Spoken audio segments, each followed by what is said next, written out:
จ้าฐานะเราแย่หากไม่แก้ความจนแม่เตือนพ่อด่าตบตีแม่เสียจนชอกช้ำระกำมองมนซ้ำถูกคนเขานินทากราบเท้าคุณพ่อลูกขอให้หยุดดื่มเหล้าหากมัวแต่เมาคนเขาย้ำหมิ่นเรื่อยมากลับตัวเสียใหม่กลับใจมาพัฒนาพ่อจ้าจะมีคุณค่าเลิกดื่มสุราเลิกการพนัน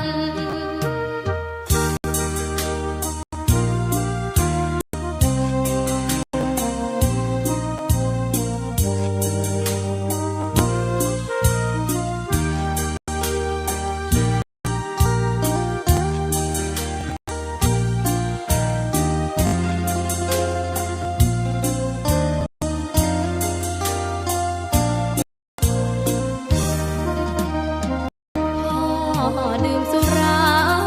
เหมือนกินน้ำตาของแม่พ่อจ้าฐานะเราแย่หากไม่แก้ความจนแม่เตือนพ่อด่าตบตีแม่เสียจนชอกช้ำระกำมองมนซ้ำถูกคนเขานินทากราบเท้าคุณพ่อลูกขอให้หยุดดื่มเหล้าหากมัวแต่เมาคนเขาย้ำหมิ่นเรื่อยมากลับตัวเสียใหม่กลับใจมาพัฒนาพ่อจ้าจะมีคุณค่าเลิกดื่มสุราเลิกการพนัน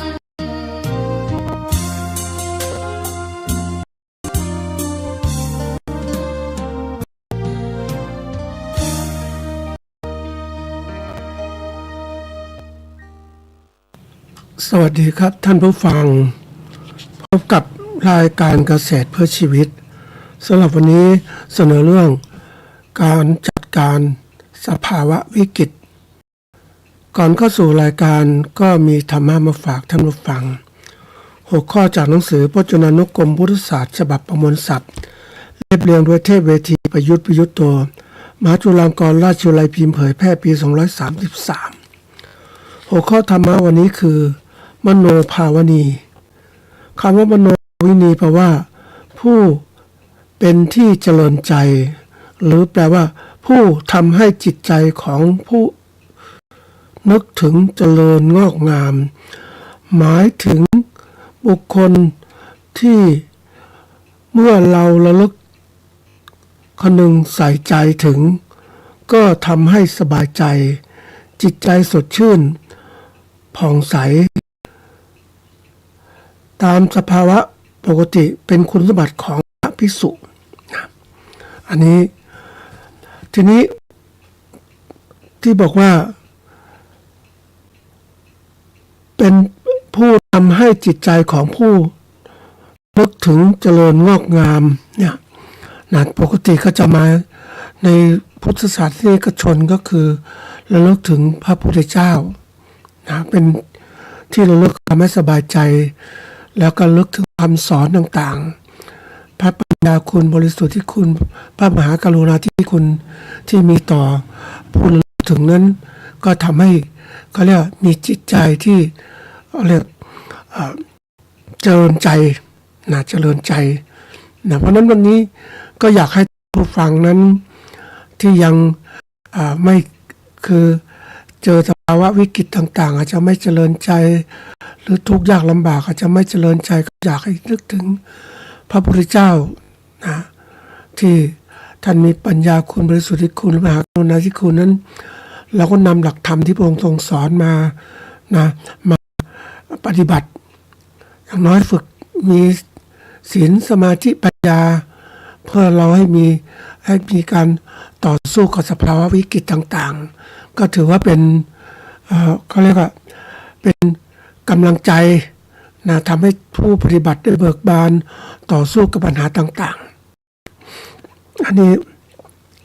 วันนี้ก็จะมาพูดถึงเรื่องของเรียกว่าการแก้ปัญหาในสถานการณ์วิกฤตปกติเรื่องนี้ก็เคยพูดมาหลายตอนนะท่านผู้ฟังคือตั้งแต่สภาวะวิกฤตสภาวะของการแก้ปัญหาเฉพาะต่างๆการแก้ปัญหาทางธุรกิจในสถานการณ์วิกฤตต่างๆนะอันนี้คือสิ่งที่เคยพูดมาแล้วแต่วันนี้ก็มาพูดอาจจะสรุปสั้นๆเพื่อที่ให้เขาเรียกว่าเจอสถานการณ์ที่เป็นจริงมันก็ต้องเตรียมการไว้ก่อนเขาเรียกว่าบริหารปกติแล้วเขาเรียกบริหารเชิงเราชอบกันบริหารเชิงมีสถานการณ์ต่างๆก็หาทางแก้ขณะที่เกิดสถานการณ์เหล่านั้นแต่บริหารเชิงลุกหมายความว่ายังไม่เกิดสถานการณ์เหล่านั้นแต่ผู้เป็นเจ้าของธุรกิจก็ประเมินสถานการณ์มันมีตัวชี้นำมันมีเรียกปัจจัยต่างๆก็ทำให้เรานั้นเข้าจัดการปัจจัยต่างๆเหล่านั้นนะให้ไม่ให้เกิดปัญหาเกิดขึ้นนะนี่เป็นเรียกบริหารเชิงลุกเราก็เตรียมการก่อนเข้าสู่หัวข้อนี้ก็มีเรื่องเล่าของคนที่เป็นคนพัทลุงนะท่านผู้ฟังเป็นคนอายุใกล้เคียงกับผมนี่แหละก็ในสมัยเด็กๆเล่าให้ฟังนะท่านผู้ฟังพ่อแม่ก็จะเป็นที่เตรียมอาหารกันเตรียมอาหารเตรียมต่างๆยาต่างๆไว้พร้อมเพราะว่าที่พัทลุงมันจะมีน้ำท่วมนะช่วงของเดือนพฤศจิกาน้ำจะท่วมสูงแล้วน้ำมันท่วมปุ๊บมันก็อาหารการกินก็ทำไม่ได้ข้าวนาก็เสียหายเขาก็จะมีการเตรียมอาหารไว้เตรียมของข้าวเตรียมยาเตรียมเสื้อผ้าต่างๆนะแล้วก็เตรียมไว้เพื่อครอบครัวตัวเองไม่พอก็ยังมีการเขาเรียกว่าช่วยเหลือคนอื่นแจกจ่ายผู้อื่นว่าเมื่อคนอยู่บนที่ราบเนี่ยน้ำมันมาปุ๊บมันก็เขาเรียกว่าถ้าคนต้องรู้ว่าท่านผู้ฟังสถานการณ์เหล่านี้มันสิ่งที่มันเกิดขึ้นประจำในสถานการณ์ธรรมชาติที่ราบลุ่มฝนตกน้ำก็ต้องล้นกว่าจะไหลลงทะเลมันต้องท่วมเพราะฉะนั้นการเตรียมสิ่งเหล่านี้ก็ทำให้เกิดความปลอดภัยเกิดขึ้นมันจะเกิดไม่เกิดแต่เตรียมพร้อมเพื่อความสบายใจแล้วขณะเดียวกันมันไม่เกิดก็เอาพวกนี้ไปใช้ต่อไปไม่ต้องเป็นคือไม่ขาดแคลนก็เตรียมทรัพยากรไว้นะในช่วงหนึ่งก็เป็นคนกรุงเทพนะท่านผู้ฟังก็ในสมัยนั้นเนี่ยประชากรเรามีไม่มากท่านผู้ฟังแล้วน้ำก็ท่วมประจำน้ำท่วมเดือนพฤศจิกาธันวาเนี่ยหลังฝนตกน้ำมันไหลลงแม่น้ำเจ้าพระยาแต่ว่าที่ราบลุ่มมันก็เก็บกักน้ำส่วนหนึ่งอะนะกว่าจะไหลลงทะเลมันท่วมเป็นเดือนอะเพราะฉะนั้นครอบครัวก็เป็นชาวนาแล้วก็มีโอกาสที่เขาเรียกว่ามีข้าวไว้ในยุ้งนะน้ำมันท่วมสูงก็ข้าวในยุ้งก็เปลือกมันเก็บรักษาได้ง่ายก็เปลือกแล้วก็มาตำเอาเปลือกออกสีเป็นข้าวสารหุงกินก็เตรียมสภาพอย่างนั้นแหละท่านผู้ฟังมีอาหารไว้ก่อนคือข้าวเครื่องนุ่งห่มก็พอมีที่อยู่สายก็ยกสูงหน่อยน้ำมันท่วมประมาณสักประมาณ2 เมตร 3 เมตรแถวเนี้ยนะเราก็ท่วมปุ๊บเราก็ได้จับปลาคือพวกโปรตีนพวกมาจากปลาพวกจากสัตว์น้ำต่างๆเราก็เก็บได้ก็รอทนกระทั่งน้ำลดลงไปนะเราก็ทำฟื้นฟูตามปกติก็เริ่มทำนาปรับปรุงแต่ว่าข้าวก็เสียหายไปเยอะนะอันนี้คือเรื่องที่ว่า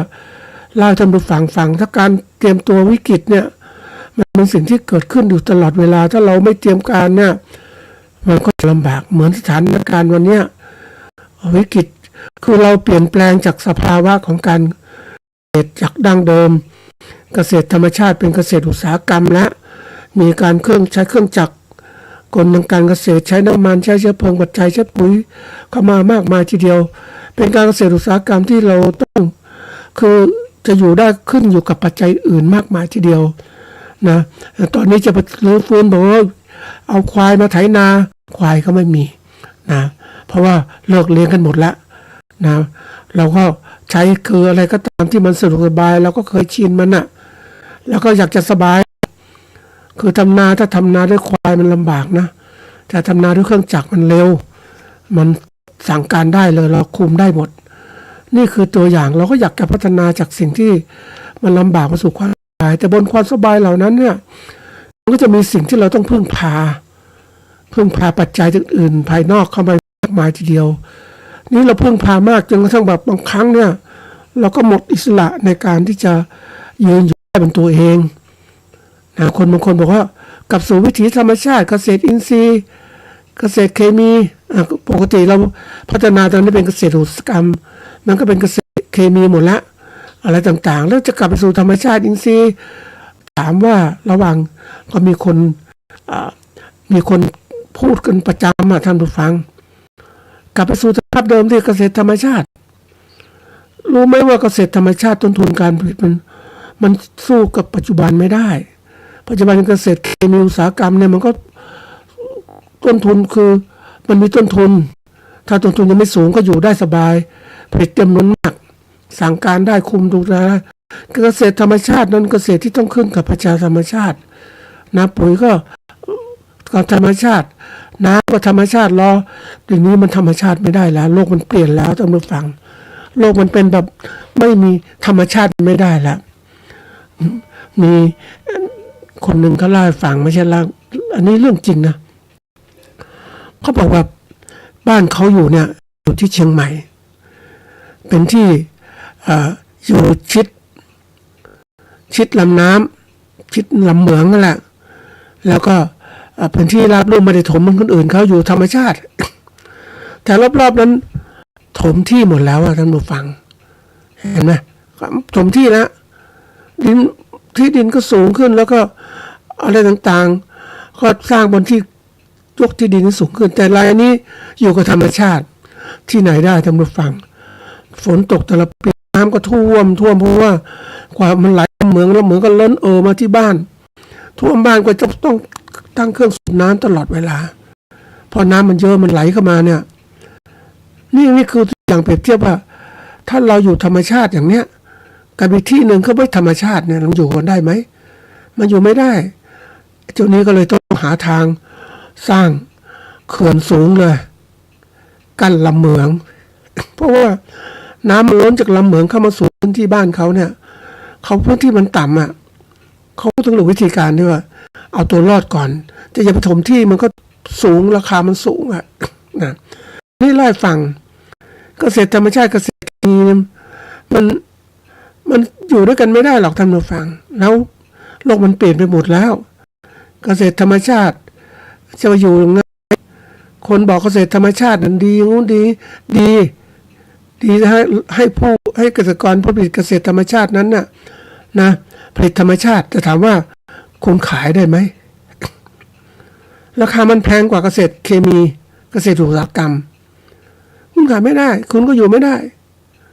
นี่คือตัวอย่างเพราะนั้นเดี๋ยวนี้ยุคมันเปลี่ยนแล้วหมดเราต้องคิดมันต้องเข้าถึงสถานการณ์ที่เป็นจริงในสังคมว่าสังคมนี้มันเป็นสังคมอะไรนะจะให้คนไปย้อนหลังไปเกษตรธรรมชาติเพื่อผลิตอาหารธรรมชาติขายให้คุณในราคาที่ถูกนะกินได้แล้วเกษตร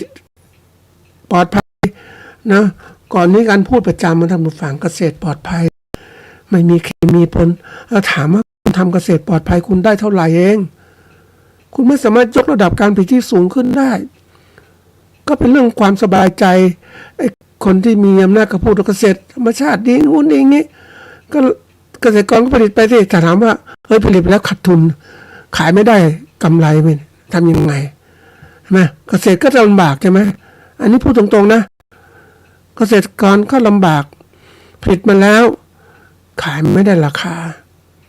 ทั้งที่มันมีของดีก็จริง แต่คนเวลาซื้อสินค้าถามว่าจะซื้อสินค้าอะไร สินค้าราคาถูก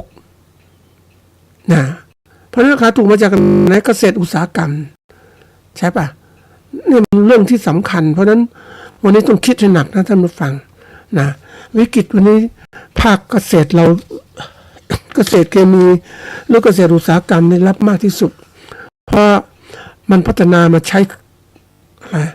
พัฒนาทันสมัยใช้เครื่องจักรกลใช้ปุ๋ยใช้อะไรต่างๆเยอะแยะไปหมดเลยแล้วขณะเดียวกันก็เครื่องจักรเหล่านั้นนะก็มาคือลดคนภาคเกษตรลดแรงงานก็จำเป็นต้องใช้เครื่องจักรเพราะนั้นเกษตรณวันนี้เจอกันปัญหาวิกฤตมากจริงๆนะอันนี้พูดตรงๆนะเจออะไรต่างๆผลิตสินค้าเกษตรก็ขายไม่ก็ได้นะแล้วก็ต้นทุนมันสูงนะขณะกันคนผู้ซื้อก็มีรายได้น้อยก็เลยมันไปกันไม่ได้ทำหนุฟัง เพราะนั้นเกษตรกรต้องปรับตัวคือผลิตอย่างพอกินพอใช้นะผลิตมากไม่ได้ขาดทุนมาก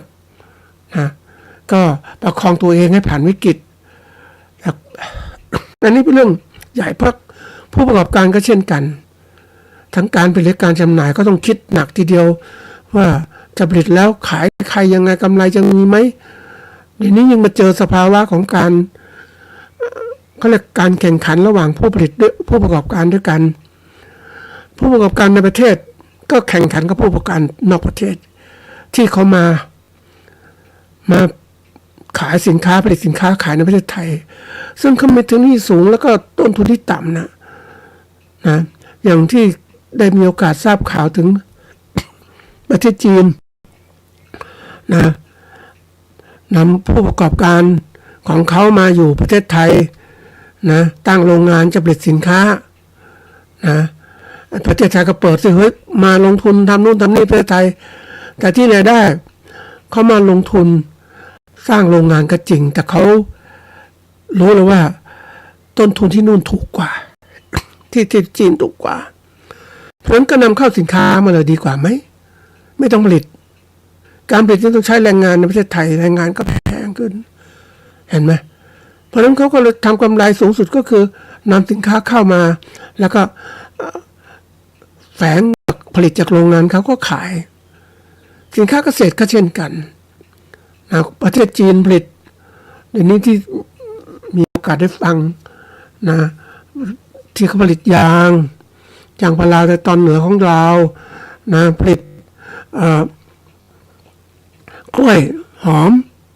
นะอาจจะไม่ผลอื่นนี่ก็ได้ท่านผู้ฟังแล้วผลิตมาขายแข่งกับเราอย่างเนี้ยเราจะทำยังไงเจอคู่แข่งที่เขาเก่งเรื่องการบริหารการจัดการแล้วก็เก่งเรื่องการตลาดด้วยนี่คือเป็นวิกฤตที่ต้องคิดแล้วนะทีนี้เข้าเรื่องของเราว่าเราวันนี้นะรวมความทั้งหมดแล้วยิ่งภาวะตอนนี้น้ำมันขาดแคลนราคาก็สูงขึ้นค่าแรงก็ยังคงที่อยู่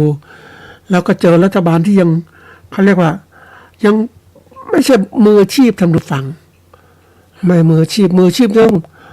คนที่เก่งนะทำดูฟังในการบริหารธุรกิจต่างๆนะมันต้องเก่งไม่ใช่เอาทหารมาเป็นผู้บริหารประเทศอย่างเงี้ยไม่เก่งเรื่องธุรกิจ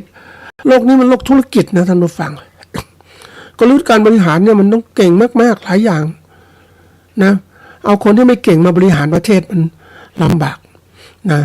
ทีมงานต้องเก่งไม่พอตัวเองต้องเก่งทีมงานต้องเก่งแล้วก็เก่งแล้วเนี่ยบริหารนี่เรียกว่า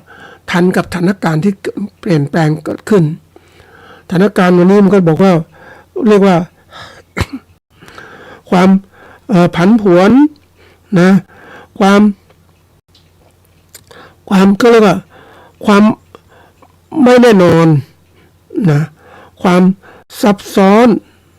แล้วก็ความคลุมเครือหลายเรื่องเพราะฉะนั้นผู้บริหารต้องเก่งเกษตรกรก็ต้องเก่งด้วยนะท่านผู้ฟังเกษตรกร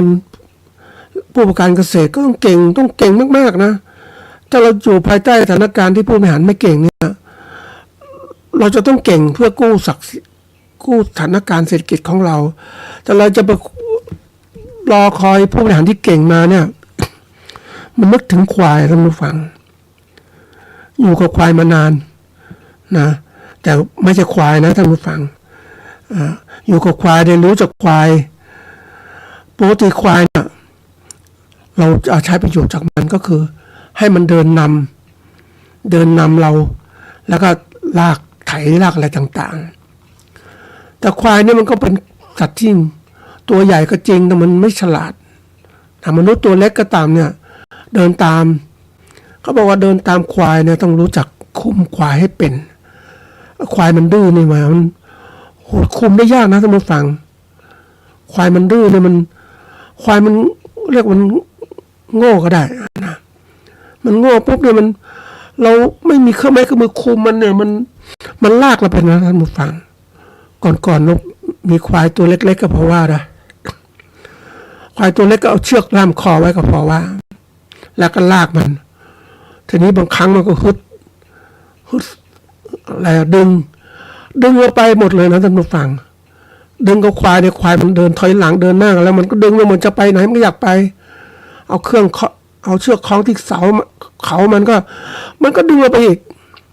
นี่ทำไงมันคุมได้ถ้าปล่อยอย่างเงี้ยเหนื่อยใช่ไหมเราก็ต้องเอามันมาสนสะพายแทงไปที่จนรูจมูกมันจะมีสันตรงนั้นแล้วก็เอาเชือกร้อยตอนนี้เราคุมมันได้แล้วคุมมันได้พวกว่าลากไปไหนก็ไปดื้อหรือก็ดื้อมันก็เชือกกระตุกมันตีมันคุมมันได้เลยท่านผู้ฟังอันนี้เราก็สามารถคุมควายนั้นได้เอาควายมาใช้ประโยชน์ในการไถนาลากไถต่างๆลากล้อเลื่อนต่างๆได้หมดเลยนี่ตัวอย่างเพราะนั้นผู้ที่เราอยู่ในสถานการณ์ที่แบบผู้บริหารแบบไม่เก่งอย่างเนี้ยเราก็ต้องมีวิธีการในการที่จะทำให้คุมผู้บริหารเหล่านี้นะก็เหมือนควายนั่นแหละท่านผู้ฟังเราควายมาเป็นผู้บริหารมันลำบากนะเอาควายไปเป็นผู้นำเนี่ยนะเราก็ต้องหาทางหนีทีไล่เป็นนะไม่ใช่ว่าลากเอามาเป็นผู้นำเรามันลากเราไปโน่นไปนี่ไม่มีเครื่องก็เลยไม่มีเครื่องบังคับมันเนี่ยมันลากไปจริงๆนะท่านผู้ฟังดึงแล้วก็ไม่มันก็ดื้อควายเนี่ยมันดื้อแบบซื่อๆเหมือนรู้จะพูดยังไงนะมันดื้อจริงๆนะยิ่งตัวใหญ่ยิ่งโหมันถือมันก็มีกำลังมันก็ดึงไปเนี่ยนะแต่ถ้าเราคุมมันได้ถ้ามันฟังโอ้มันสบายเลยมันจะเป็นสัตว์เลี้ยงที่แบบเชื่อฟังนะเรียกชื่อยังจำได้นะให้เข้าแหล่งเข้าที่เข้าอะไรต่างๆได้เรียกให้มากินนู่นกินนี่ได้นะนี่คือตัวอย่าง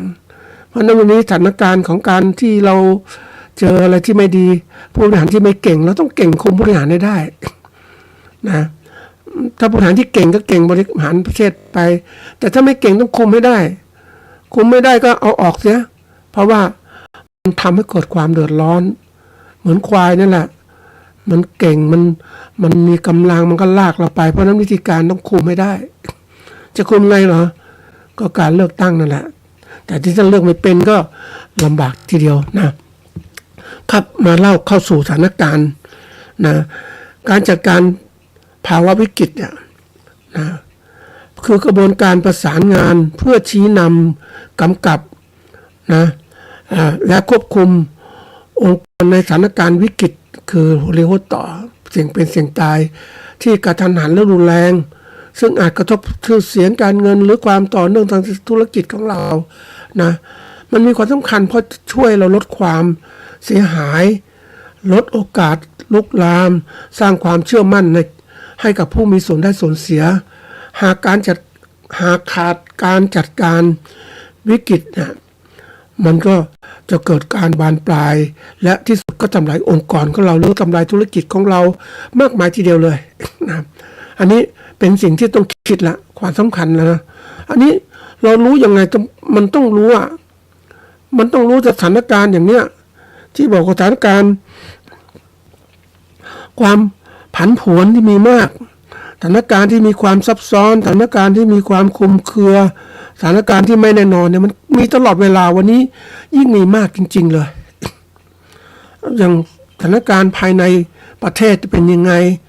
นะคนเดือดร้อนอย่างเนี้ยน้ำมันไม่มีสถานการณ์ภายนอกประเทศก็สงครามก็เกิดขึ้นจะไปถึงไหนก็ไม่รู้ถ้ามีการจัดการที่รุนแรงก็ลามนะบานปลายกันนะจริงๆแล้วพวกเนี้ยมนุษย์เนี่ยมันเป็นสัตว์โลกนะสัตว์โลกมันมีกลุ่มหนึ่งที่เรียกว่าถ้ากลุ่มที่พัฒนาในทางด้านจิตใจที่สูงก็จะรู้จักหยุดยั้งแต่มนุษย์ถ้ามันไม่มีความพัฒนาที่สูงมันเป็นไปตามกิเลสตัณหาพาไปเนี่ยมันสร้างความเดือดร้อนมากมายมันคุมไม่ได้นะยังนึกถึงสมัยพวกเด็กๆเล่นกันเนี่ยมันก็จะพอว่านะแต่เล่นไปเลยมามันเจ็บใช่ไหมมันเจ็บฝ่ายหนึ่งตีมันก็เริ่มเจ็บแล้วเริ่มเจ็บก็โกรธความโกรธมันเข้าครอบคลุมปุ๊บมันไปเลยตอนนี้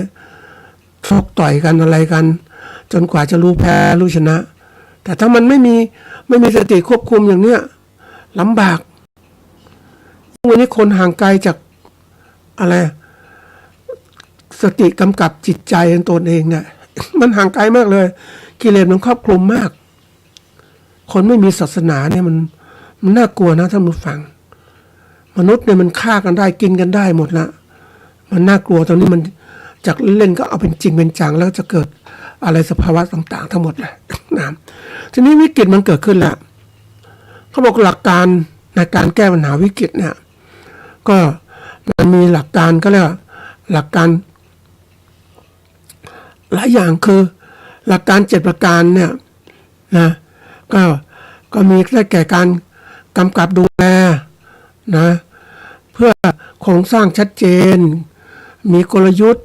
จากผู้นำอย่างเนี้ยประเทศไทยรัฐบาลก็ไม่ชัดเจนคือข้าราชการก็ทำงานตามสั่งปกติมันต้องมีความสำนึกของการเป็นข้าราชการแต่ทำงานตามสั่งผู้บริหารยังไม่สั่งก็ไม่ทำอะไรกลยุทธ์การบริหารเนี่ยจากผู้นำต้องมีเราดูวันนี้ดูนโยบายดูเรื่องต่างนะ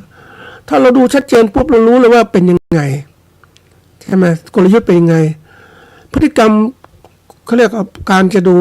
พฤติกรรมของคนเนี่ยเขาบอกว่าดูจากความคิดดูจากการพูดดูจากการกระทำพฤติกรรมมันย้อนกลับไปการจิตใจของผู้นำเป็นยังไงมันเห็นได้เพราะฉะนั้นตอนนี้จะไปหวังผู้นำที่แบบมีจริยธรรมที่ดีงามก็เมื่อมันไม่ดีงามแล้วมาเป็นผู้นำเนี่ยมันไม่ต้องหวังอะไรท่านผู้ฟังนั้นมันก็เลยมีความเสี่ยงเกิดขึ้นการบริหารความเสี่ยงต้องจัดการอย่างไรให้เป็นนะมีข้อมูลที่มากพอในการรู้จักตัดสินใจนะมันเสี่ยงมากนะนี้จะลงทุนการผลิตเนี่ยลำบากทีเดียววันที่เป็นเขาเรียกคนขนส่งปลูกข้าวโพดท่านผู้ฟังข้าวโพดหวานข้าวโพดฝักไปต้มขายเนี่ยเขาปลูกเขาก็ส่งมาไกลนะจากบนที่สูงก็มาขนเต็มรถเลยนะขับรถมาเอามาขายในตลาดนะกว่าจะได้ยังไงโอ้มันกว่าจะได้กำไรมันยากเหมือนกันนะท่านผู้ฟังเขาเลยต้องบรรทุกเต็มที่กลยุทธ์ด้วยกันต่อเที่ยวมันทุกมากที่สุดน้ำมันแพงอย่างเนี้ยนี่กลยุทธ์ของการบริหารจัดการความเสี่ยงต่างๆการตัดสินใจต้องเก่งมากโลกนี้ยิ่งโลกปัจจุบันเนี่ยการตัดสินใจต้องเก่งจริงๆวิเคราะห์สถานการณ์ให้เป็นนะบอกอย่าให้สถานการณ์มันเกิดขึ้นการวิกฤตเกิดขึ้นปุ๊บมันแก้ไขไม่ทันเทคนิคก็คือการบริหารเชิงรุกก็อะไรที่เป็นปัญหาสื่อว่าจะเกิดสถานการณ์เหล่านี้เราก็รีบจัดการได้ก่อนไม่ให้มันเกิดวิกฤตขึ้นอย่างคนบางคนเนี่ยนะเขารู้สถานการณ์ประเทศไทยมีปฏิวัติเขารู้แล้วว่าไม่มีโอกาสแล้วเขาไม่ลงทุนเพราะว่าลงทุนภายใต้สถานการณ์ที่คณะปฏิวัติคุมเนี่ยเขาไม่ทำมันขาดทุนมันทำอะไรไม่ได้ต้องเสียเงินมากเขาหยุดนะนี่กันมากับการสื่อสารนะต้องสื่อสารให้ดีการสื่อสารคือการส่งข่าวสารระหว่างการสื่อเราก็รับข้อมูลข่าวสารที่เขาส่งมาก็เก็บมาวิเคราะห์ดูเป็นไงมันจริงจังไหมอย่างวันนี้คนตกใจมาก ว่าจะเกิดสงครามโลกอย่างนู้นเพราะมันก็มีแนวโน้มที่เป็นไปได้และมีแนวโน้มเป็นไปไม่ได้แต่นี่ผู้นำมันขึ้นอยู่ผู้นำจะพากลุ่มชนไปสู้รบกันยังไงนะมันก็จะลามแล้วตรงนี้นะข้อมูลต้องมีเราก็เก็บข้อมูลอย่าไปตื่นตระหนกมากดูไว้ก่อนแล้วก็เตรียมการไว้เรารู้ว่าเป็นยังไงเกิดพอสงครามทุกคนยังไม่เกิดมันต้องอย่างที่บอกว่ามันเกิดปุ๊บเนี่ยถ้าคนเคยฝึกมาก่อนเนี่ยวิกฤตมันจะเกิดขึ้นการสื่อสารต่างมันบอกเลยนะอาจารย์มาดูจริยธรรมการพูดที่ดีงามแล้วการเรียนรู้ของคนเป็นยังไงอย่างคนไทยเนี่ยปกติเราอยู่แบบสบายๆอย่างที่เคยกล่าวไว้ว่ามันคือคนมันชอบสบายท่านผู้ฟังมันขอบเขตสบายก็อยากอยู่สบายอย่างนั้นไม่อยากไปกว่าอยู่สบายเพราะว่าออกมาจากนอกเขตสบายก็จะเกิดความกลัวความยากลำบากเกิดขึ้นต่างๆแล้วก็มันไม่อยากไปไหนอ่ะแต่ในแง่ของการพัฒนาธุรกิจก็ต้องบอกว่าต้องจะติดสบายต้องไปสู่โซนแห่งความกลัวออกรู้ความกลัวความทุกข์ยากลำบากมันจะสอนให้คนนั้นเขาเรียกว่าเกิดอะไรขึ้นเกิดการเรียนรู้อะไรต่อมาก็พัฒนาธุรกิจตัวเองจะสู่ความเจริญนั่นเองนี่คือตัวสำคัญเพราะฉะนั้นบางทีเราบอกเฮ้ยเราจะดูแลจัดการยังไงสภาวะนี้นี่คือหลักการนี่มาถึงวิธีการแก้ปัญหาต่างๆนะเราก็อันนี้ก็ใช้7ขั้นตอนที่เป็นมาตรฐานนะท่านผู้ฟังปัญหาวิกฤตเนี่ยมันเป็นสิ่งที่เกิดขึ้นแล้วเราคาดการไม่ได้มันรุนแรงไงเราก็ต้องสมมุติมันจะรุนแรงคือการคาดการคือเฝ้าระวังความเสี่ยงต่างๆที่เกิดขึ้นอย่างก็ชอบไปเขาเรียกคุยกับคนที่เขามีฐานะที่ลำบากฐานะหาเช้ากินค่ำไม่มีเงินเก็บอย่างเนี้ยโอ้ยมันนี่ถ้าเกิดวิกฤตจริงๆพวกนี้ไม่มีเงินเก็บมากมายเนี่ยเกิดวิกฤตข้าวยากหมากแพงจะไปอยู่ยังไงนะท่านผู้ฟังเงินไม่มีเพราะหาเช้ากินค่ำอย่างเนี้ยเงินคนมีเงินเขาไม่เดือดร้อนแต่คนไม่มีเงินมันเดือดร้อนมากเพราะนั้นทุกอย่างที่เราทำเนี่ยอย่างคนที่เขาเรียกใช้ชีวิตแบบเสเพไม่สนใจสถานการณ์ต่างๆที่เกิดขึ้น วันๆเอาแต่เสพสุขนะมีพวกไปเจอพวกที่สูบกัญชาเงี้ยท่านผู้ฟังมันสุขสบายพวกที่สูบฝิ่นเงี้ยมันสบายเพราะฝันมันสุขจะถามว่าถ้าคุณไม่มีเงินเสพคุณจะทำไงเห็นไหมคนที่อย่างคนที่เกินวัยกลางคนมาได้มีโอกาสคุยกับเขานะตอนที่อยู่ในวัยทำงานใช้ชีวิตสบายมากเลยอยากเที่ยวอยากกินแล้วก็มีเงินเนี่ยแต่เขาไม่ได้คิดข้างหน้าเป็นไงไม่คาดการณ์ว่าการแก่ชราจะเป็นยังไงแล้วนี่แก่ชราตกงานเป็นไงโอ้โหมันไม่มีเงินนะท่านผู้ฟังเพราะฉะนั้นการคาดการณ์เนี่ยสำคัญมากต้องดูเฝ้าระวังความเสี่ยงต่างๆที่เกิดขึ้นในทุกระยะอย่างน้อยเรามีเขาเรียกมีเงินเก็บอย่างช่วงนี้มันต้องหัดวิเคราะห์เป็นนะท่านผู้ฟังไม่ใช่เราเป็นชาวนาอย่างเงี้ยนะเราก็ผลิตข้าวเต็มต้องเราไปแล้วไปขายไม่ได้ราคาอย่างที่บอกบางจุดของเขาเนี่ยราคากดแล้วถูกกดราคาแล้วเวลา 7,000 นะบางจุดก็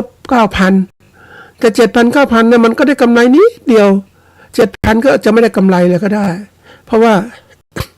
เกษตรกรบางคนก็มันไม่อยากคิดอะไรเรื่องกำไร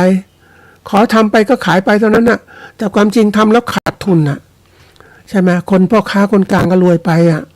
นะอันนี้ขั้นตอนที่1คือการคาดการณ์อันที่2คือการประเมินเราก็หัดประเมินสถานการณ์บ่อยๆอย่างข่าวสารมีวันนี้โอ้ยังมันมีการประเมินเอาตัวอย่างเนี่ยประเมินนะก็ข่าวสารมีมากเลยท่านผู้ฟังมันเยอะ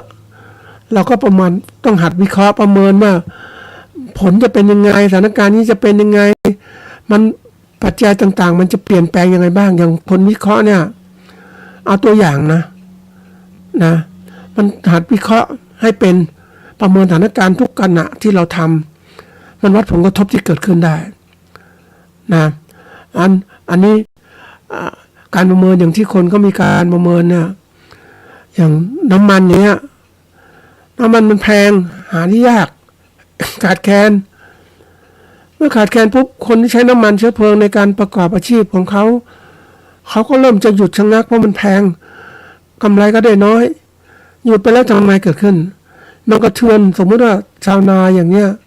ไม่มีน้ำมันในการที่จะทำการเกษตรข้าวผลิตได้น้อย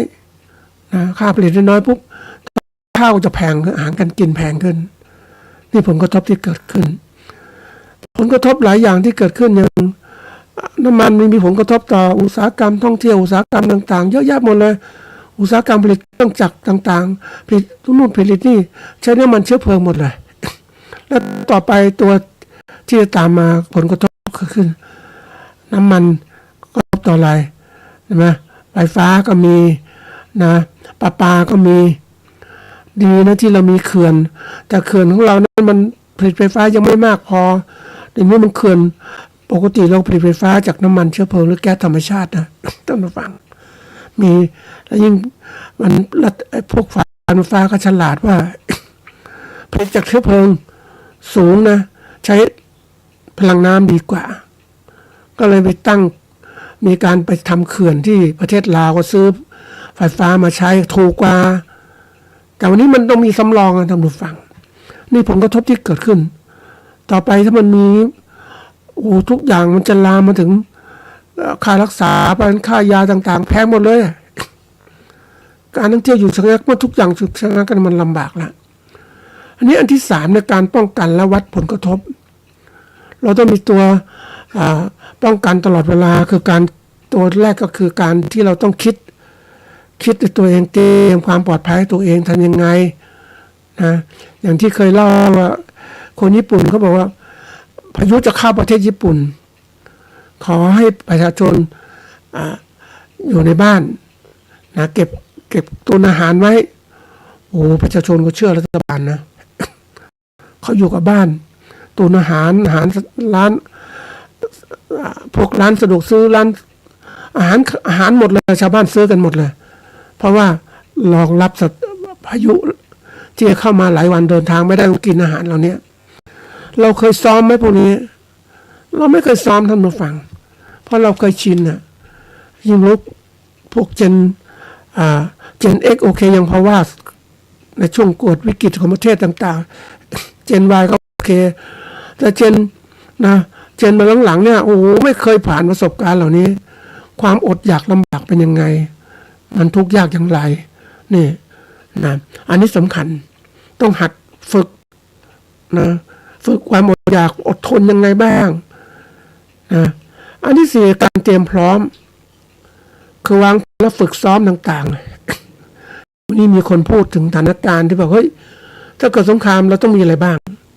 เตรียมอะไรบ้างเตรียมน้ำอย่างน้อยเรากินน้ำคนละประมาณ3 ลิตรนะเฉลี่ยอย่างเนี้ยหรือน้อยก็อยู่ประมาณเนี้ยอาหารพร้อมยังยารักษาโรคเป็นไงเสื้อผ้าพร้อมไหมที่อยู่เป็นยังไงนะมันต้องเตรียมมาทั้งหมดอะทำดูฝังต้องฝึกยังไงเราต้องถ้าเราไม่ฝึกก็ไม่รู้ว่าเราพร่องตรงไหนอย่างสมมติเราไปกางเต็นท์อย่างมุดนะกางเต็นท์หลายวันเงี้ยเราจะพร่องตรงไหนเรามีอาหารพร้อมมีทุกอย่างพร้อมมีเต็นท์พร้อมแล้วตัวทำอาหารเป็นยังไงบ้างล่ะในสมัยก่อนเนี่ยเราก็จะมีการพอเป็นพวกเรียนหนังสือก็จะมีเข้าค่ายลูกเสือเข้าค่ายเนนนารีก็จะมีการฝึกการหุงข้าวนะทีนี้นี่คือตัวอย่างก็ใช้ไม้ธรรมชาติต่างๆเราเนี่ยเอามาทำยังไงบางทีต้องการทำให้เกิดไฟอย่างนี้ทำยังไงนะทุกคนเคยสุขสบายกับการที่เราใช้แก๊สและน้ำมันเชื้อเพลิงแต่ถ้ามันขาดแคลนอย่างไรนะอันถัดที่5ก็คือการตอบสนองนะที่อะไรเกิดขึ้นต้องดูว่าวันนี้ตอบสนองปกติคนมันมักจะมีความตื่นตระหนกตกใจอะไรขึ้นก็ตกใจเพราะตัวเองไม่พร้อมไม่เคยฝึกความยากลำบากกลัวอย่างที่ นึกถึงตอนที่ไปเขมรเนาะท่านผู้ฟังมันก็น่ากลัวนะคนเขมรเนี่ยเขาเป็นยังไงมันดุตามันโหมันนะแล้วไม่ไว้คือพวกนี้มันฆ่าได้ฆ่าเงี้ยมันโอ้มันคนมันไม่มีศีลมีธรรมท่านผู้ฟังมันโอ้ไปเวียดนามก็เช่นกันในช่วงของการที่เขาเรียกเวียดนามเหนือยึดเวียดนามใต้คนเวียดนามก็มีลักษณะยังไงบ้างโอ้โหมันก็น่ากลัวไม่มีศีลธรรมอย่างเงี้ยมันก็ไปมันก็เกิดเขาฆ่าเราทำไมนะมันมายืนขอโน่นนี่มันก็ต้องให้ท่านผู้ฟังถ้าเราไม่ทำก็ลำบากทีเดียวนะอันถัดมาคือเราต้องฝึกเรียกว่าต้องหัดนะเกิดไม่เกิดเป็นไงแต่ว่าถ้ามันเกิดขึ้นมาเนี่ยอย่างกรณีของสงครามเวียดนามตอนช่วงที่มีการอพยพหนีภัยจากเวียดนามเหนือขึ้นเครื่องบินโอ้คนแย่งกันขึ้นเครื่องต่างๆเรือก็ไปมันความกลัวมันขาดสติปัญญาใช่ไหมแต่เราต้องดำเนินการฝึกเนี่ยที่บอกว่าทำไมเราต้องฝึกสมาธิอย่างเนี้ยนะแล้วคนไม่เคยสนใจฝึกเลยแล้วเวลาอะไรเกิดขึ้นก็แตกตื่นตกใจขาดสติเหมือนที่เคยอ่านหนังสือเจอไม่ใช่เจอคือที่มีการเหยียบกันตายอย่างเนี้ยเหมือนกันคนต่างคนก็เอาชีวิตรอดคนล้มก็ถูกเหยียบไปหมดนะตายได้ยังไงเห็นไหมเนี่ยนี่คือตัวอย่างอันที่6ก็จะเป็นการฟื้นฟูกลับสู่สภาพปกติอย่างเราอย่างเนี้ยอย่างเราฟื้นสภาพของการเป็นโควิดมันโอ้เสี่ยงเป็นเสี่ยงตายนะท่านผู้ฟังเชื้อมันแรงแล้วก็ได้ยาที่ไม่ถูกต้องเป็นไปหมดมันอ่อนแอหายใจไม่ได้อย่างเงี้ยเราฟื้นตัวสภาพนั้นขึ้นมาโอ้นี่กลับสู่ปกติเป็นไงก็จะฟื้นยังไงบ้างมันต้องเข้าใจแล้วจะอันที่7คือหัดทบทวนแล้วก็ปรับปรุงในวงจรการพัฒนาการต่างๆมันจะมี วงจรของการปรับให้มันดีขึ้นกว่าเดิม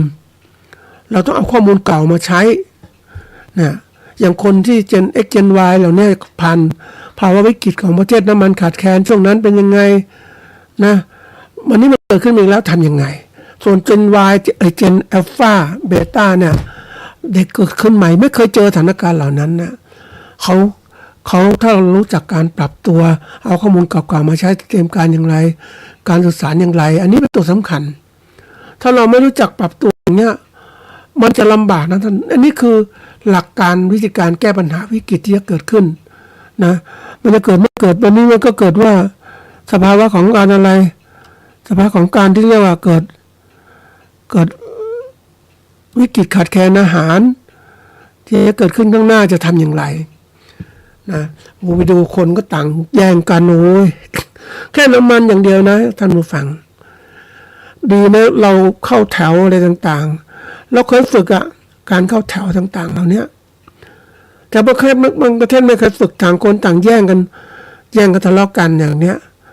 เนี่ยคือตัวอย่างถ้าสังคมไทยเราไม่มีจะทำแบบนี้ลำบากจริงๆนะอันนี้ตัวอย่างของการแก้ปัญหาเนี่ยเรื่องของการที่ว่าปรับสถานการณ์วิกฤตเนี่ยนะมันก็จะมีการใช้หลักการรวดเร็วตัดสินใจจากข้อมูลทำงานเป็นทีมการประเมินผลต่อเนื่องจนทำให้ความสำเร็จที่เกิดขึ้นนะมันเป็นเรื่องที่สำคัญนะท่านผู้ฟังนะอย่างตัวอย่างเช่นก็เลยมีการจัดการโควิดในรูปแบบเขาเรียก3 มิติเลยนะเขามีการดูสุขภาพคนก่อนเศรษฐกิจเป็นไงการบริหารยังไงรวบรวมเครื่องช่วยหายใจนะเตียงบุคลากรนะ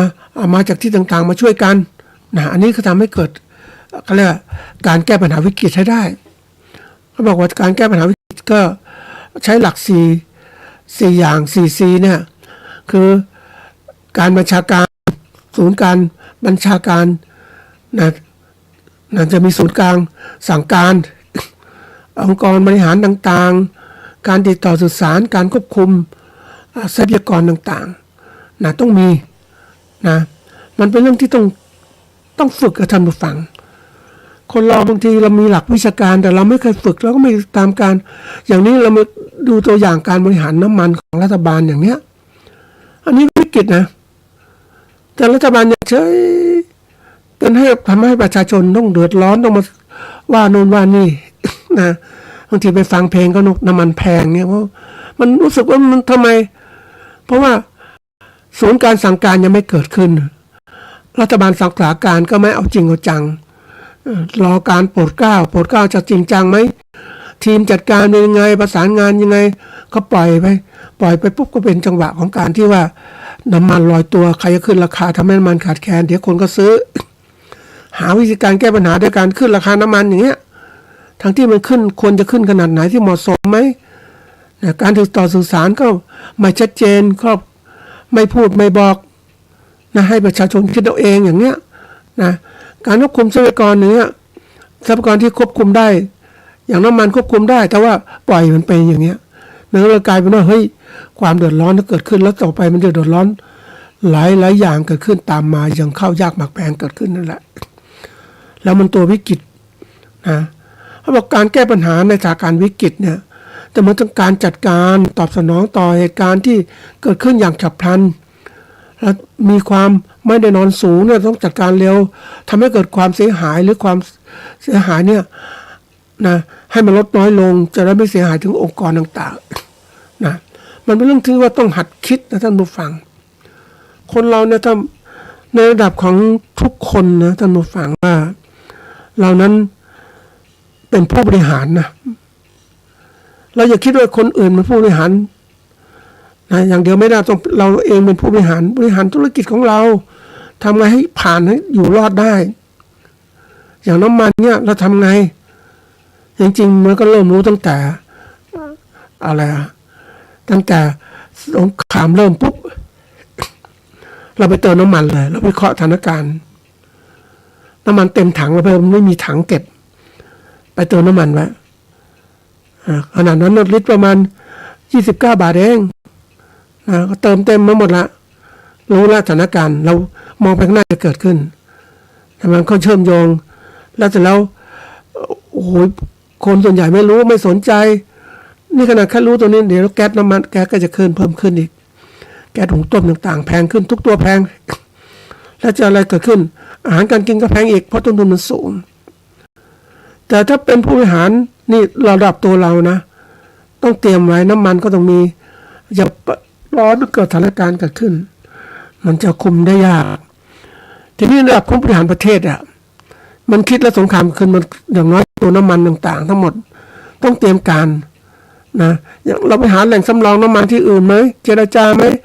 แทนที่จะเอาตรงบริเวณสงครามแค่ 20% เท่านั้นน่ะแต่ว่ามันใช้วิกฤตใช้ตรงเนี้ยมันเป็นตัวยกเป็นตัวเขาเรียกว่าสร้างสถานการณ์นะเพื่อการที่จะมาเป็นเหตุเป็นผลในการขึ้นราคาน้ำมันเดิมในสต็อกมันก็มีอยู่แล้วแต่ทำไงจะได้ตรงนี้สมมติซื้อมาเข้าประมาณ20 บาทอย่างเงี้ยเรารอมันขึ้น30 บาท40 บาทที่จะขายกำไรเยอะไปหมดอะท่านผู้ฟังวิกฤตธุรกิจเป็นโอกาสนะวิกฤตเป็นวิกฤตสำหรับผู้ที่ไม่มีความสามารถแต่วิกฤตก็เป็นโอกาสที่สำหรับผู้ที่มีความสามารถในการฝึกตนในการทำธุรกิจต่างๆมันทำให้ตัวเองอยู่รอดได้สบายถ้ารู้จักใช้วิกฤตเหล่านี้อย่างนึกถึงคนที่จนนะท่านผู้ฟังคนจีนที่อพยพมาอยู่เมืองไทยเขาใช้ความยากจนของเขาเป็นโอกาสในการผลักดันในการที่ทำให้เขาต่อสู้ชีวิตประสบความสำเร็จนั่นคือวิกฤตของเขาแล้วก็สร้างโอกาสคือทำสำเร็จธุรกิจเขาสำเร็จเป็นโอกาสเขาแต่คนบางคนไม่อยู่สบายไม่อยากจะไม่เป็นวิกฤตไม่คิดอะไรอยู่ไปวันๆนึงถามว่าเฮ้ยมันข้างหน้าจะไปข้างหน้าหรือข้างหน้าอยากไม่คิดอะไรวันนี้ฉันอยู่มีความสุขแต่สถานการณ์มันเปลี่ยนแปลงตลอดเวลาเนี่ยถ้าคุณไม่รู้จักปรับวิกฤตเนี่ยมันจะเดือดร้อนมาก คุณจะเดือดร้อนเองถ้าคุณไม่ปรับตัวเองนะเราต้องคิดถึงว่าปกติคนจะมองว่าวิกฤตเนี่ยมันอยู่ภายนอกคนจะมองอย่างนั้นนะอย่างเช่นภัยธรรมชาติเศรษฐกิจตกต่ำอย่างเนี้ยแต่ตัวสำคัญที่สุดคือตัวหนึ่งคือปัจจัยวิกฤตเกิดจากภายในคือตัวเราเองนี่แหละเราประเมินความสถานการณ์ต่างๆเราไม่ฉลาดพอในการดูวิเคราะห์สถานการณ์เราชอบประมาทคือบริหารธุรกิจแบบเชิงลับไม่บริหารเชิงลุกนะเรารับอย่างเดียวทุกอย่างรับอย่างเดียวไม่เกิดปัญหาฉันก็รับอย่างเงี้ยแต่คนบางคนก็มองเกิดปัญหาอย่างนึกถึงไอ้คนที่เขาอันนี้ระดับของชาวบ้านนะท่านผู้ฟังที่เขาอยู่ในวงการนะเขาบอกว่าหนูเขาเรียกตัวเองว่าหนูนะหนูขายของหน้าร้านหนูก็ขายได้แต่หนูก็ไปเรียนเพิ่มเติมในการขายของนะออนไลน์ขนาดนี้ไม่เกิดวิกฤตการณ์นะโควิดเขาไปเตรียมพ่อค้าขายทั้งหมดแล้วทีนี้เมื่อเกิดวิกฤตโควิดปุ๊บเนี่ยคนไม่อยากเดินทางไม่อยากติดต่อใครขายของหน้าร้านขายไม่ได้ท่านผู้ฟังไม่มีคนขายไม่มีคนมาซื้อแต่เขาค้าขายได้เขาค้าขายออนไลน์นี่คือตัวอย่างคนที่หัดคิดเรื่องนี้เขาจึงอยู่รอดได้สบายแต่คนไม่คิดเนี่ยลำบากทีเดียวนะเขาบอกว่าถ้าเรารู้จักเนี่ยนะในการที่เราจะจัดการแก้ปัญหาวิกฤตต้องฝึกตัวเองตั้งแต่วันนี้นะท่านผู้ฟังเตรียมการต่างๆให้เป็นนะในการที่จะเขาเรียกว่าเตรียมเขาเรียกว่าป้องกันลดความเสี่ยงเตรียมความพร้อมตอบสนองอย่างรวดเร็วแล้วก็ฟื้นฟูและการเรียนรู้อันนี้ย่อจาก7อย่างมาเป็น4อย่างง่ายๆคือป้องกันลดความเสี่ยงต่างๆป้องกันคือการเตรียมความพร้อมอย่าประมาทเด็ดขาดแล้วก็การตอบสนองนะต้องตอบสนองมีแผนมีอะไรต่างแล้วก็การฟื้นฟูเรียนรู้ต่างๆวันนี้เราอยู่ในขั้นตอนของการป้องกันแล้วก็การเตรียมพร้อมเกิดไม่รู้แต่เพียงแต่ว่าเราต้องจัดการธุรกิจของเราวันนี้ลำบากมากท่านผู้ฟังสินค้าเกษตรขายไม่ก็ได้นะยังมาเจอสภาวะของการน้ำมันเชื้อเพลิงแพงขนส่งก็ไม่อยากรถก็แพงอะไรก็แพงเรือต่างๆมันแพงหมดมันก็ต้องเตือนต่อผลผลิตของเรานะเพราะฉะนั้นผู้ที่ผลิตสินค้าไกลไปขายตลาดที่ไกลๆนะจะลำบากมากเพราะนั้นตลาดมันต้องดูใกล้ๆด้วยเผื่อตัวเองจะทำยังไงหัดคิดเตรียมการต่างๆไว้แต่ถ้าเราไม่คิดมันจะตกระกรรมลำบากนั้นมาฟังเมื่อเหตุการณ์เกิดขึ้นจริงแล้วเราลำบากมากนะลำบากต้องหัดคิดละนะอันนี้มันจะเป็นเรื่องของการที่ว่าต้องหัดฝึกตัวเองในการพัฒนาตนเองให้เป็นผู้เก่งในการที่จะเรียนรู้ต่างๆมากขึ้นนะในชั่วโมงถัดไปจะพูดถึงวิธีการแก้ปัญหาในสถานการณ์วิกฤตนะ